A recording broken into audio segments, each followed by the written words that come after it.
IVF చికిత్సలో 25% భారీ discount, free doctor consultation, free ultrasound scan, logo launch, Andro max advanced male infertility centre ను కూడా ప్రారంభించారు.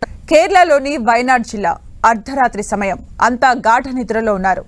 ఒక్కసారిగా జల విలయం విరుచుకుపడింది. అప్పటి వరకు గాఢ నిద్రలో ఉన్న జనంలో ఒక్కసారిగా ఉలిక్కిపడ్డారు. ఏం జరుగుతుందో తెలియని పరిస్థితి. ఒకవైపు విరిగి పడుతోన్న కొండ చర్యలు, మరోవైపు జనమార్తనాదాలు. భారీ వర్షంలో ఎటు వెళ్లాలో తెలియని పరిస్థితి.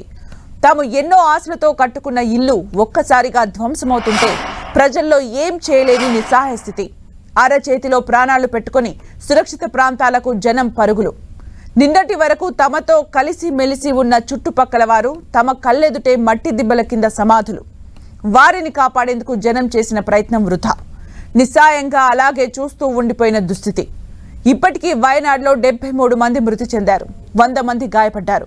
శిథిలాల కింద భారీగా చిక్కుకున్నట్లు తెలుస్తోంది. కేరళలోని వయనాడ్ జిల్లాలో మెప్పాడి సమీపంలోని వివిధ ప్రాంతాల్లో ఇవాళ తెల్లవారుజామున భారీ కొండ చర్యలు విరిగిపడ్డాయి. తెల్లవారుజామున 2 గంటల ప్రాంతంలో ఒకసారి, 4 గంటల సమయంలో మరోసారి, ఆపై అరగంటకు ఇంకోసారి కొండ చర్యలు విరిగిపడ్డాయి. ఈ ఘటనలో 73 మంది మృతి చెందగా 100 మందికి గాయాలయ్యాయి. కేరళ రాష్ట్ర విపత్తు నిర్వహణ దళం, అగ్నిమాపక బృందం, జాతీయ విపత్తు స్పందన దళాలు ఘటనా స్థలానికి చేరుకుని సహాయ కార్యక్రమాల్లో పాల్గొన్నాయి. సమీపంలోని ప్రాంతాల నుంచి అదనపు బృందాలు సైతం వయనాడుకు చేరుకున్నాయి. వయనాడులో కొండ చర్యలు విరిగిపడిన సహాయక చర్యల్లో 225 మంది ఆర్మీ సిబ్బంది ఉన్నారు. భారీ వర్షాలు కురుస్తుండటంతో సహాయక చర్యలకు అంతరాయం కలుగుతోంది.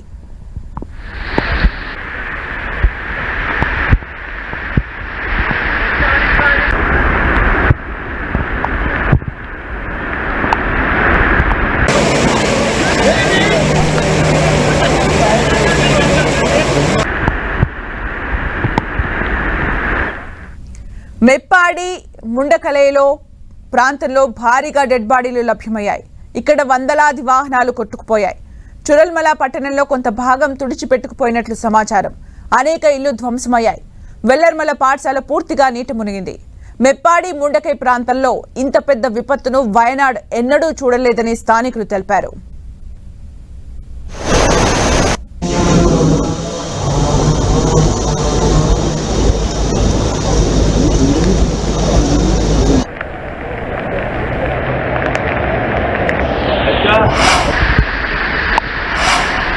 ముండకైలో అర్ధరాత్రి 1 గంటకు, ఆ తర్వాత తెల్లవారుజామున 4 గంటలకు 2 సార్లు కొండ చర్యలు విరిగిపడ్డట్టు స్థానికులు వెల్లడించారు. 400కు పైగా కుటుంబాలపై ఈ ప్రభావం పడింది. చాలా మంది ఆచూకీ తెలియరావడం లేదని కుటుంబ సభ్యులు ఆందోళన వ్యక్తం చేశారు. వారి కోసం గాలింపు చర్యల్ని ముమ్మరం చేశారు. విపత్తుపై ఇంకా ఖచ్చితమైన అంచనాకు రాలేదని అధికారులు వెల్లడించారు. రెస్క్యూ ఆపరేషన్ కొనసాగుతోందని రెవెన్యూ మంత్రి కె రాజన్ చెప్పారు. సహాయక చర్యల కోసం హెలికాప్టర్ను వినియోగిస్తున్నారు. 16 మందికి మెప్పాడిలోని ఓ ప్రైవేట్ హాస్పిటల్లో చికిత్స అందిస్తున్నారు. వంతెన కూలిపోవడంతో అత్తమల, చురల్మలకు రాకపోకలు నిలిచిపోయాయి. ఆయా గ్రామాల ప్రజల్ని సురక్షిత ప్రాంతాలకు తరలించే ప్రక్రియ కొనసాగుతోంది.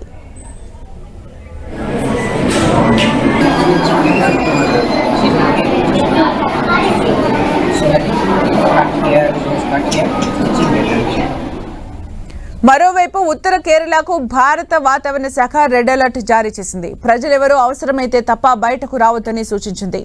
కోజికోడ్, మలప్పురం, వయనాడ్, కాసరగోడు జిల్లాలకు రెడ్ అలర్ట్ జారీ చేసింది. పతనంతిట్ట, అలప్పుజ, కొట్టాయం, ఎర్నాకులం, ఇడుక్కి, త్రిశూర్, పాలక్కాడ్లలో ఆరెంజ్ అలర్ట్ జారీ చేశారు.